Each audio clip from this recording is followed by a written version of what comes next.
you ever discovered a detail at a theme park and thought, there's gotta be a story behind that? Well, you've come to the right place. We're Amanda, Kevin, and Kim, the team behind Where in the Park, and we've spent years exploring theme parks and creating seek and find games that uncover the details that most people miss. And now we're diving into the history, stories, and secrets behind those magical details. So grab your curiosity, and maybe even a churro, and let's explore the parks together, one detail at a time.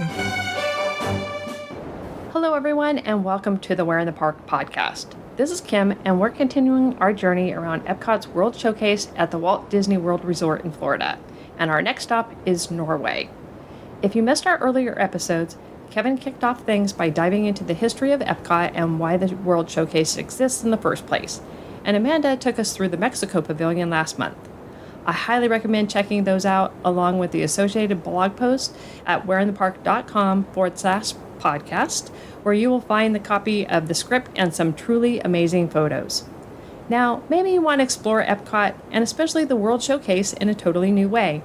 The Where in the Park team creates unofficial seek and find games designed for theme parks, which help you discover those small, easily overlooked details that are hiding in plain sight.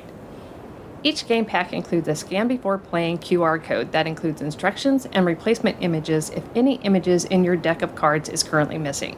And if you're the type that wants to jump right in, there's even a want to play faster option that reveals the land for each card so you can sort the deck for your walk around the World Showcase.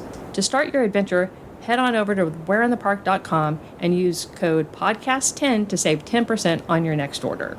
The link is in the show notes below. So now, let's get started on our journey to Norway with a little history on how this pavilion came to be. When EPCOT's World Showcase was taking shape in the late 1970s, the Disney company was already in discussions with Denmark about creating a new pavilion. Early plans would have it placed between France and the United Kingdom.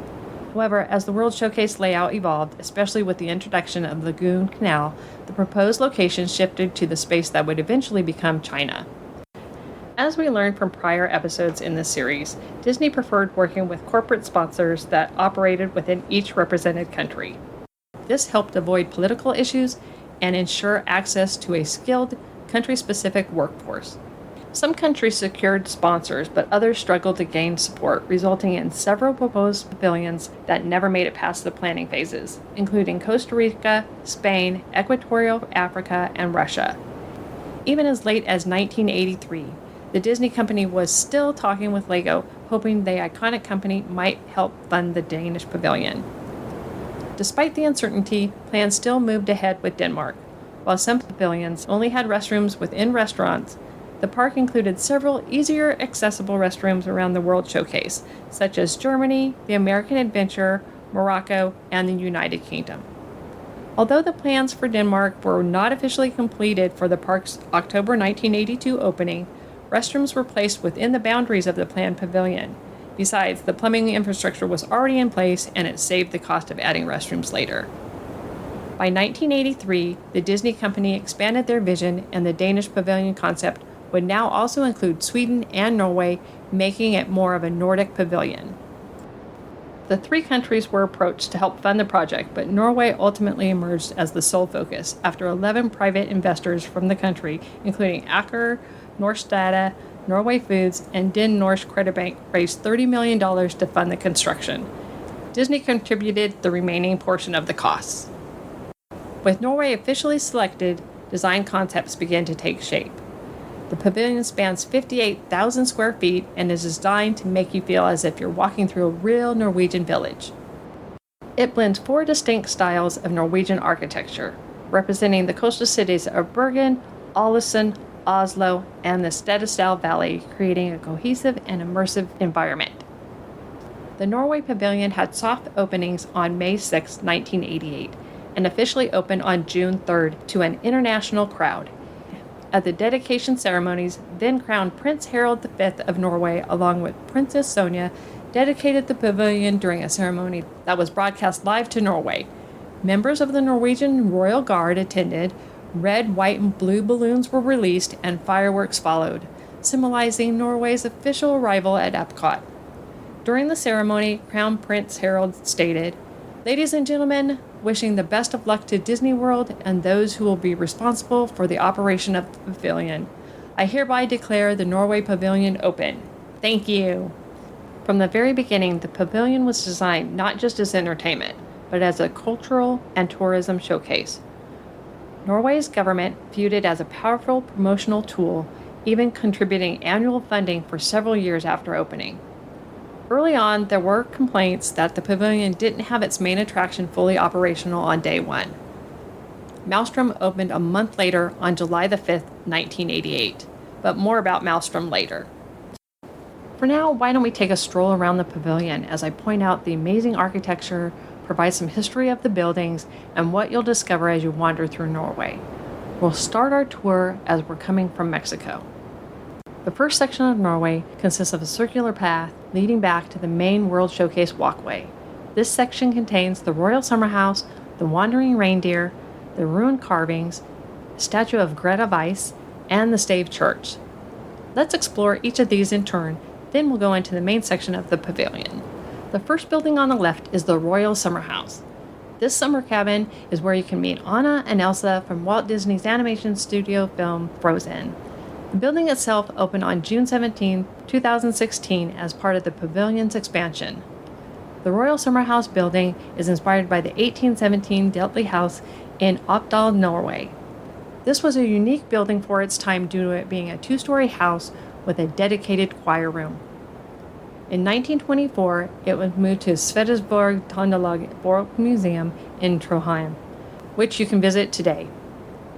While not an exact replica, the inspiration at EPCOT is clear, with the same stone foundation, wood beam walls, almost like a wood log cabin look, grass roof, red shutters around the windows, and wood carved doors outlining the doorways as the original.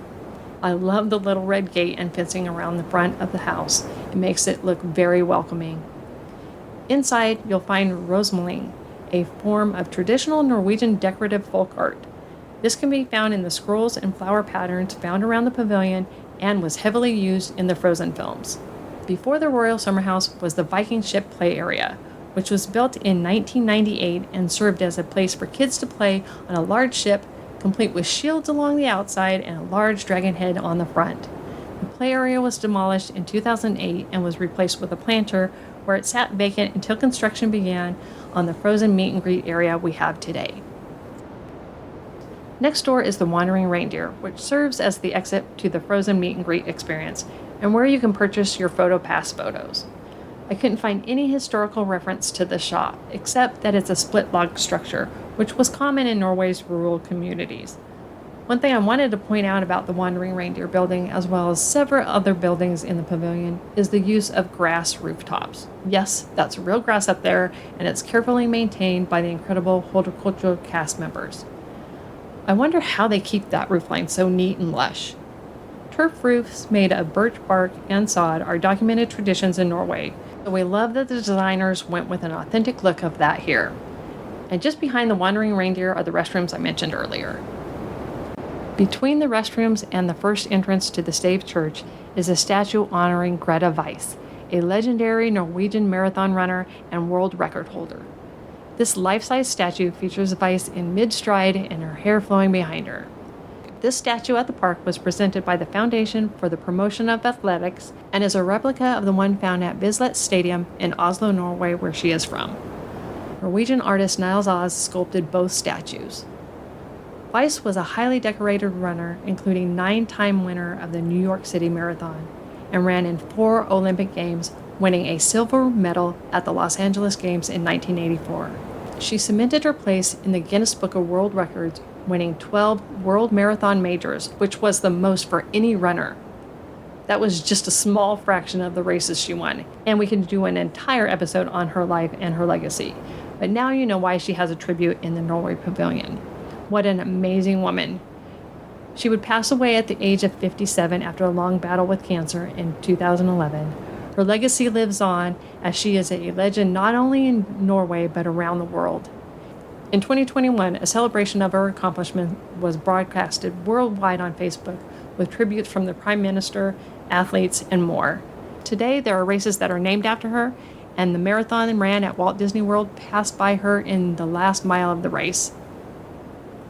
In the planters in front of the Royal Summer House and the Wandering Reindeer, as well as planters outside the Stave Church, you'll find several stones that have carvings on them, some with images of Viking ships and others with markings and letterings. There is a large column outside the second entrance to the Stave Church, which we'll go into in a moment. The pillar has a cross carved on one side and letters carved on the other side.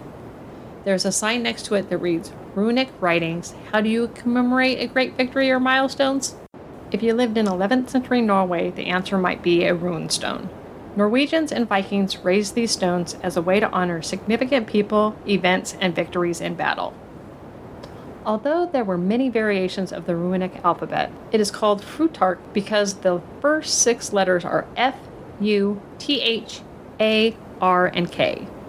This particular runestone is a replica of the Kulstein, or Kulistone, which was originally erected on the island of Kuløy in the early 11th century. Now, with that said, it's quite the task to translate these, even with the help of some translators found online. As the sign referenced, there were many variations of these runes, and it appears that what's written on the stones in this area are a combination of different variations. If you know what these runes translate to, please share them with us on our Facebook group, We're in the Park Explorers. Coming around the main walkway again, you'll find the most striking feature of the Norway Pavilion, the Stave Church, inspired by Gold Stave Church built in 1212 in Hengstedal, Norway. EPCOT's version is a 4/5 scale replica, but the craftsmanship is still incredibly detailed. The original Gold Stave Church was nearly demolished in the 1800s when the city planned to build a new church. Thankfully, the Society for the Preservation of Ancient Norwegian Monuments stepped in. The structure was carefully documented and relocated, with many murals and architectural elements preserved. Most exterior elements date from 1884 to 1885's restoration. King Oscar II funded the restoration and relocation so the church could become part of his open-air museum in Oslo. In 1907, the museum was incorporated into the Norwegian Museum of Cultural History. Although thousands of churches like this once existed, only about 28 remain in Norway today. Inside the Stave Church, Viking craftsmanship is on full display. Norwegian shipbuilders used their woodworking skills to construct churches using post and beams construction and vertical plank walls. The exteriors of the churches were adorned with Christian symbols blended with pagan Viking imagery like dragon heads, carved finials, and intricate doorways. You'll find these features represented at EPCOT as well. On Facebook, from the group Word of Walt, there's a post from November 2nd, 2025 talking about the Stave Church. One of the comments on the post was from Sandra Fitzgerald, who said that her late husband, Imagineer Tom E. Fitzgerald, did the exterior design on the Stave Church. So that's really cool. We always love to find out who designed what we see in the parks. So thank you, Sandra, for sharing that. The sign outside the church reads, named for their wooden stave planks, Norway's iconic stave churches were constructed using many of the same techniques used to build Norwegian ships. To help protect the medieval structures against the harsh winters, master craftsmen designed the church with steep roof lines and elevated them onto stone foundations, which prevented the stave from rotting in the wet ground. The result is this beautifully preserved church, like the replica that stands before you today. Note, there are 2 entrances of the church, one side facing the Royal Summer House, the other facing the main pavilion. So let's walk around the building to the second entrance, as we'll find a large wooden statue of Olaf II, king and patron saint of Norway. Olaf Haraldsson began as a Viking raider traveling across Europe. During those journeys, he converted to Christianity. He returned to Norway, claimed the throne in 1015, unified the country, and aggressively worked to convert Norway to Christianity. His reign was short, being exiled in 1028 by Norwegian nobles, and 2 years later, he was killed in a battle while trying to reclaim his throne. Today, Saint Olaf remains a powerful symbol of the Norwegian identity and independence. We were unable to find sources citing who carved this statue and when, so definitely reach out to us if you have this information. A sign outside the Stave Church reads, "Look closely at the wooden doors of any Stave Church and you'll discover an expertly carved piece of art." The carvings, which were originally inspired by the Vikings, share many traditional designs like beaded ribbons. However, because wide fjords and mountain ranges separated many Norwegian villages, the village woodworkers often developed their own unique carving styles and patterns, resulting in a unique fingerprint for every Stave Church. The wooden carvings you see today are replicas of the original carvings in the 12th century Stave Church. I must say the details surrounding the door are like nothing I've seen before. It is so much more than just the beaded ribbon they mentioned on the sign. If you look closely, you'll spot dragons and Vikings and floral designs. Please be sure to check out our blog for photos that really show off this incredible craftsmanship. Alright, so now let's take a look inside the Stave Church. This Stave Church functions as a museum, though its exhibits have changed over the years. Originally, the exhibit explored the life of Vikings, with displays of tools and artifacts and information about Norwegian maritime history. In 2013, the exhibit became Norse Culture, or Norwegian Culture, which showcased the real-life locations and museum pieces that inspired the Frozen movie. This exhibit also got guests excited for the Frozen theme experience that would be under construction during this time. After construction completed in 2016, this exhibit closed and would later reopen in 2018 as Gods of the Vikings. Yes, back to the Vikings, but this time with a stronger focus on Norse mythology and artifacts related to Odin, Freya, Thor, and Loki. There's a sign in the exhibit that is titled "The Mythology of the Vikings." It mentions that when talking about Viking mythology, we're really talking about beliefs from stories that were told way before the Viking Age. What we know today is just a small fraction of the myths that were once told, since stories weren't written down and many of them simply didn't survive. Thankfully, in the 13th century in Iceland, the versions we do have were finally written down. The stories and images of the gods and goddesses we're familiar with today are inspired by two ancient Norse texts, the Poetic Edda and the Snorra Edda.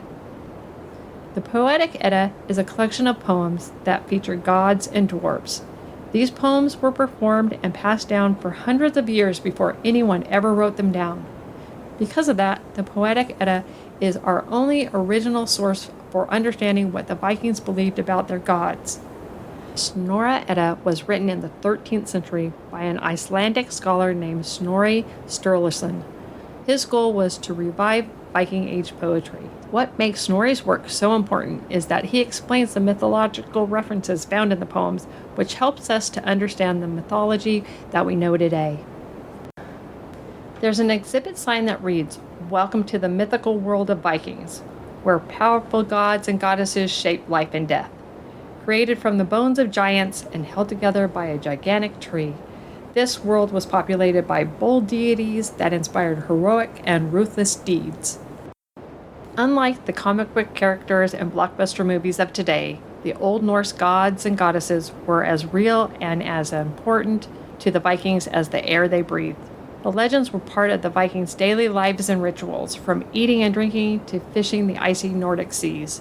These myths influence how the Vikings lived their lives and help them to understand the world. Featured in the exhibit are Odin, the ruler of the gods, Thor, the protector god, Loki, god of mischief, and Freya, the greatest goddess. Each figure has its own dedicated display that tells their backstory through artwork and authentic artifacts. You'll see items like Odin's iron sword and spear, Thor's hammer and blacksmithing tools, Loki's arrowheads and game pieces, and Freya's keys and brooches. What truly brings this exhibit to life are the incredible wood-carved likenesses of these deities. The craftsmanship is so detailed and expressive that they look as if they could step right out of the tree they're carved in. Photos of the exhibit and stunning carvings can be found in the blog post for this episode. I highly recommend taking the time during your visit to the Norway Pavilion to experience this exhibit up close. As we exit the Stave Church, we'll head next to the main pavilion and go clockwise to each building before returning to the main World Showcase walkway.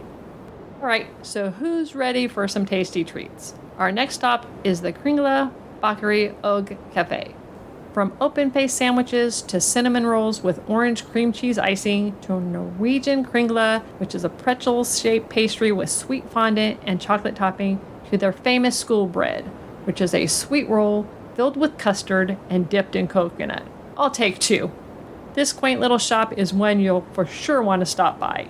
The exterior looks like a wooden cottage with its carved doors with glass panes and its lace curtains in the windows. It looks like a warm and inviting home. This design is based upon traditional farmsteads found in the Stadesdal Valley. Once inside, you'll find hand-painted furniture, decorative plates and tin molds hanging on the walls, as well as a large stone fireplace with a stove in the middle and a large wooden mantel. Be sure to take in all the decor next time you stop for some school bread. As we let our food settle, let's roam around and do some shopping. The building next door is the Puffin's Roost Curios and Collectibles, and like its neighbor, is based in the farmsteads of the Stadesdal Valley. The Puffin's Roost shop is made up of several interconnected rooms, each filled with Norwegian-style treasures. Inside, you'll find books covering everything from trolls and Vikings to cooking and Norwegian proverbs, and of course, the fairy tales of Hans Christian Andersen. There are plenty of edible souvenirs as well, including chocolates, Swedish preserves, and a variety of Nordic sweets. The shop also features beautiful sterling silver jewelry from Norwegian designers, along with signature Norwegian fragrances like Geir and Leila. As you explore, you'll come across trolls, Kongsten, royal pewters, Tommeliten knives, and even bottles of Linea Aquafit, which is a potato-based spirit with herbs and spices such as caraway and aged in sherry oak casks. Clothing is another highlight here, with high-quality outerwear from Helly Hansen and sweaters from Dalesa, Norway. Side note, the building's name is the Puffin's Roost because due to Norway's climate and offshore islands, this is a great breeding ground for the Atlantic puffin, a bird with bright red, orange, yellow, and gray triangular beak and black and white feathers.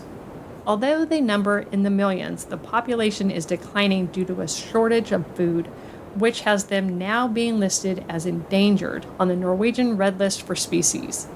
The International Union of Conservation of Nature has listed them as vulnerable globally. At the Puffin's Roost, you'll find a wooden puffin above the sign at the shop's entrance. The Fjording, meaning small horse found in the Fjordlands, is the next shop on our stop through the Norway Pavilion. This too is an interconnected building with several rooms. The shop on the left is modeled after the Old Bergen Museum, which is a collection of about 50 reconstructed wooden houses from several centuries. The other buildings are based upon the UNESCO World Heritage Wharf in Bergen in the district of Bergen. You'll notice a wooden three-sided face atop the entrance to the shop. This is of King Olaf Haraldsson, who I mentioned earlier when talking about the Stave Church. If you recall, he brought back Christianity to Norway after his Viking travels across Europe. This carving has three faces to represent the Father, the Son, and the Holy Ghost. The Fjording shop itself has Norwegian imports, a section of different types of trolls, and as the gift shop at the exit of the Frozen Ever After attraction, you'll find a vast collection of merchandise from the film.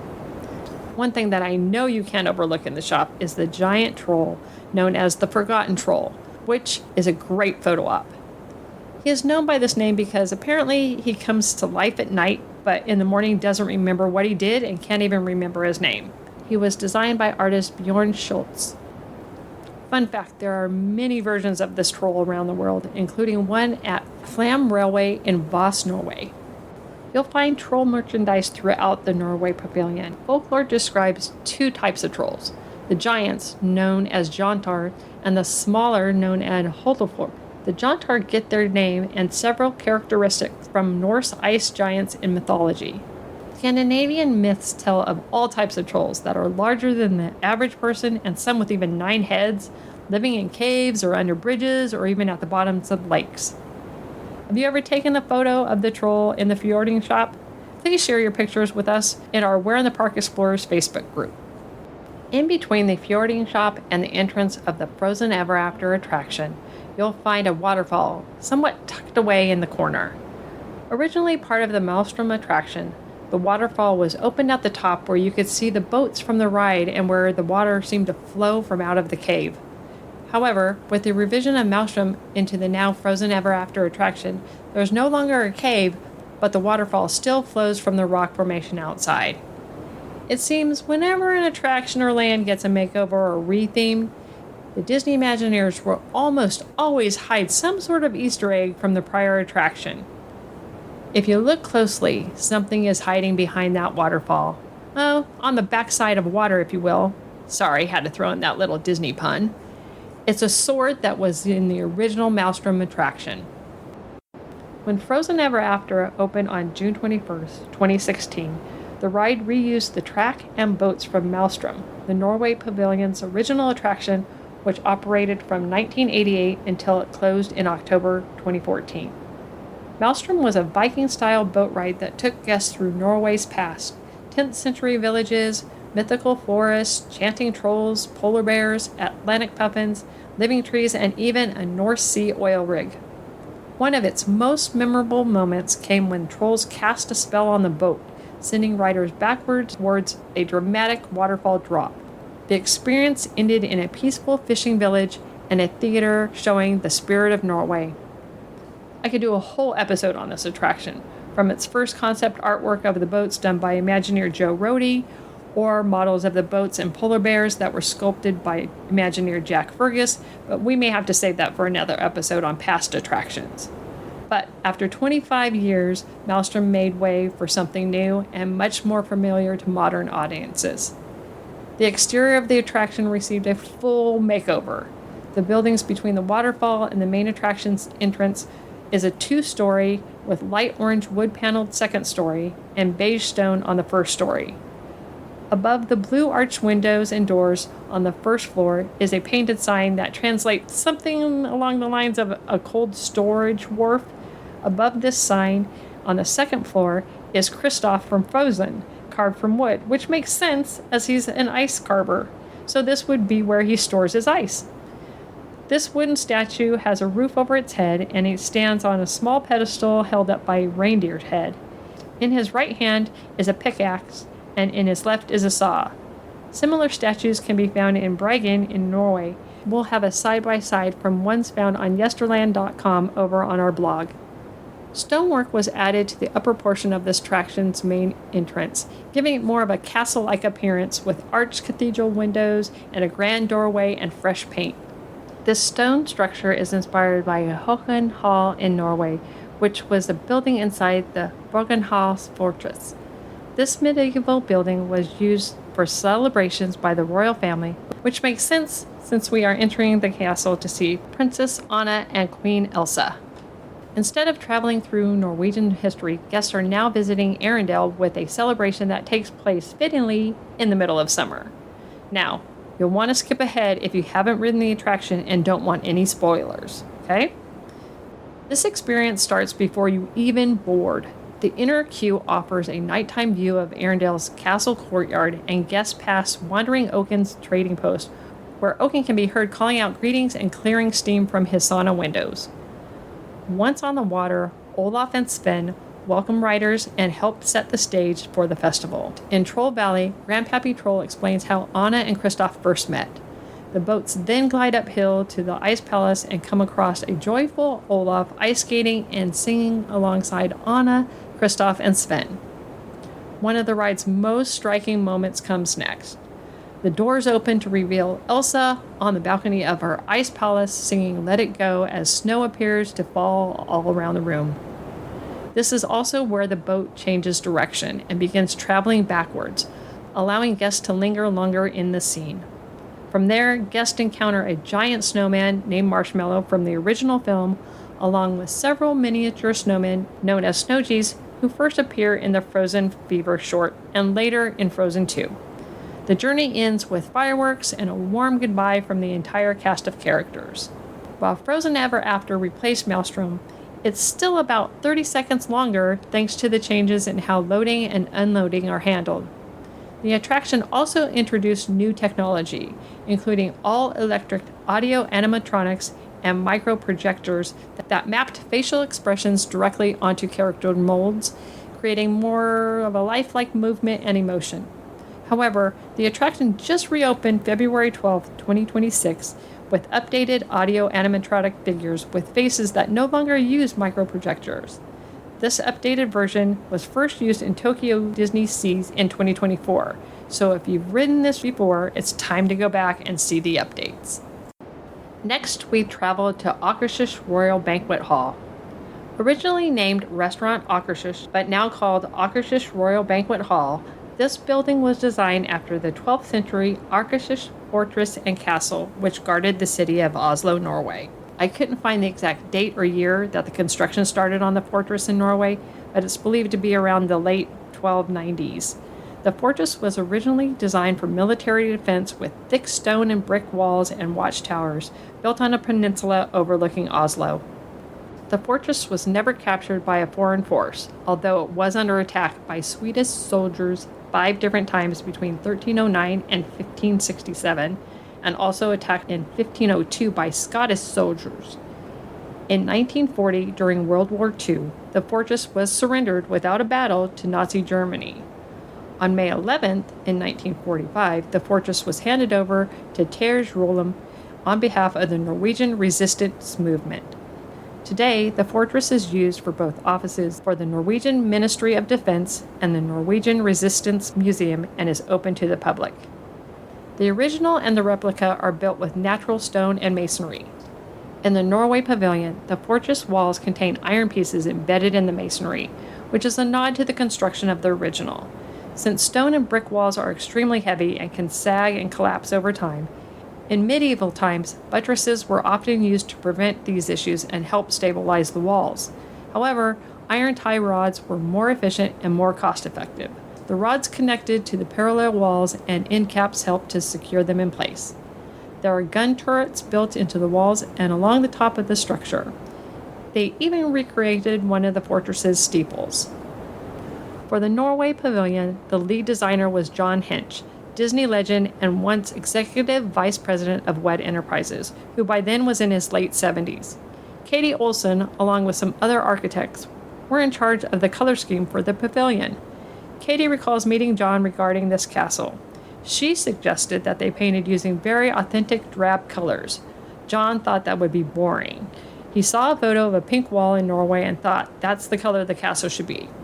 Katie argued that she couldn't imagine a 12th century castle would have been pink. John replied, "Well, if you can't imagine it, then you shouldn't be on this project. Can you guess what color the castle is? You guessed it. It's pink." Inside Akershus Royal Banquet Hall, the setting shifts from fortress to fairy tale. The main dining room features a carved wood beam ceiling and arched windows. Another dining room feels like an ancient castle with its whitewashed stone, and a third space resembling a cozy cottage. Akershus offers breakfast, lunch, and dinner with Disney princesses, including Belle, Jasmine, Snow White, Aurora, and several others. There's usually about 4 or 5 appearing at each meal. The menu hints at Norwegian cuisines, but it's pretty much Americanized. Wow, I feel like we took a tour around the country of Norway after this episode.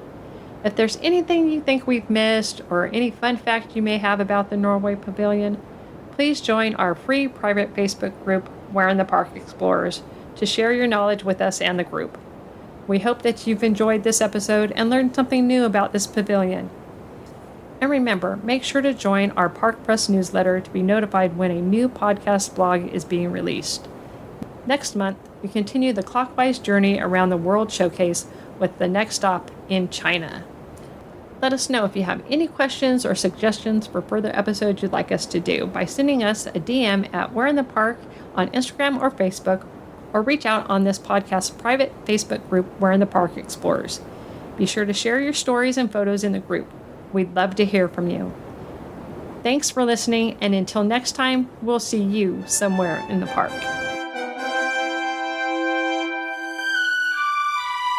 Thanks for exploring with us today. If you're ready to take your park experience to the next level, check out Where in the Park games. They're self-paced, seek-and-find adventures designed for you to experience the park in a whole new way. Whether you're visiting for a birthday, a family gathering, date night, or even a solo trip, you'll be searching up high and down low for the details found in the park's theming. Get ready to discover a deeper appreciation for your favorite theme park with a Where in the Park game and take 10% off your next adventure by using code PODCAST10. Which park will you explore next? Until then, we'll see you somewhere in the park.